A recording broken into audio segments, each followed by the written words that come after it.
प्रदीप भंडारी जी, इस सवाल का जवाब ढूंढ के रख लीजिए। आप तो पढ़े लिखे हैं ना, आप तो अनपढ़ नहीं है, तो जवाब खोज के रख लीजिए, बता दीजिए मुझे, लॉजिक खोज कर बताइएगा। प्रदीप भंडारी जी, आप मेरे सवाल के जवाब आप लोगों को क्यों लगता है कि दो लड़के जो बिहार में वोट अधिकार यात्रा निकाल रहे हैं वो इस देश में अराजकता फैलाना चाहते हैं या मारकाट फैलाना चाहते हैं?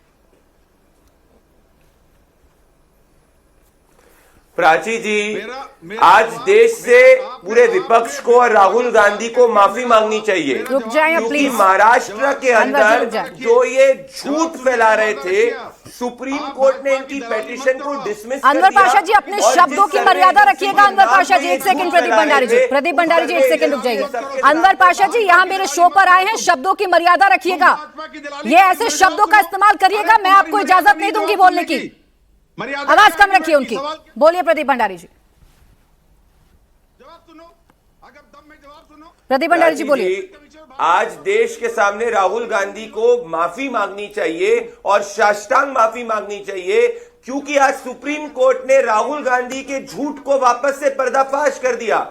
ये महाराष्ट्र की बात कर रहे थे और आज सुप्रीम कोर्ट ने बॉम्बे हाई कोर्ट के ऑर्डर को माना और इनकी पिटीशन को डिसमिस कर दिया। और जिस सर्वे एजेंसी के नाम पे ये कह रहे थे कि महाराष्ट्र को चुनाव रिग हुआ है, वो सर्वे एजेंसी ने पूरे देश के सामने माफी मांगी। अब बिहार के अंदर सच्ची जमीनी स्थिति क्या है? आज की तारीख के अंदर भी इनका एक भी बूथ लेवल एजेंट कोई भी कंप्लेन नहीं कर रहा है। तो ये इतने फ्रस्ट्रेटेड है कि इनका खुद का बूथ लेवल एजेंट जो है चुनाव आयोग की प्रक्रिया में सम्मिलित हो रहा है और सहयोग दे रहा है। तो ये दोनों परिवारवादी अब चुनाव आयोग के ऊपर हमला कर रहे हैं, जैसे पहले ये किया करते थे। इनके समय में नवीन चावला जैसे करप्ट लोग को आयुक्त बनाते थे। अब इनका एक और झूठ का पर्दाफाश करूंगा प्राची जी। ये आपको याद है रंजू देवी कल तेजस्वी यादव और राहुल गांधी के साथ बैठी थी।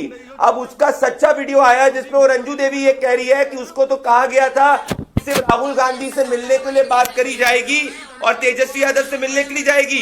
कोई उसने वोट चोरी की बात नहीं करी, वो चुनाव आयोग का सहयोग दे रही है। और ये एक ही बात नहीं है, आप याद करिए आज सुबोध कुमार को कहा गया कि उसका वोटर लिस्ट में नाम नहीं है और पता चला सुबोध कुमार का वोटर लिस्ट में नाम है। आदित्य श्रीवास्तव वाले केस के अंदर इंडिया टीवी ने एक्सपोज करा था कि आदित्य श्रीवास्तव जीवित है, कांग्रेस पार्टी झूठ बोल रही थी। तो ऐसा क्यों हो रहा है कि बिहार का पिछड़ा दलित आदिवासी को ये लोग फर्जी कह रहे हैं, किसी को ये गाली बक रहे हैं, किसी के खिलाफ ये जा रहे हैं, क्योंकि इनको अपने घुसपैठिया वोट को प्रोटेक्ट करना है। आज राहुल गांधी की रैली गई थी, आपने देखा है कैसे कांस्टेबल के सामने उन्होंने गाड़ी चला दी और जब उसको दर्द हुआ तो राहुल गांधी अपनी गाड़ी से तक नहीं उतरे। प्रदीप भंडारी जी एक सेकंड, मुझे आपसे काउंटर सवाल करना है। प्रदीप भंडारी जी, ये बातें जो आप कह रहे हैं ये तो मैं लगातार सुन ही रही हूँ। आपके नेता जितनी भी प्रेस कॉन्फ्रेंसेस करते हैं, प्रदीप भंडारी जी मेरा सवाल सुन लीजिए।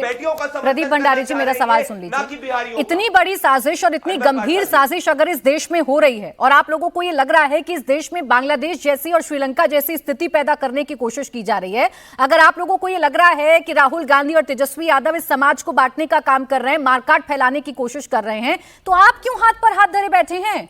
केंद्र में आपकी सरकार, बिहार में आपकी सरकार,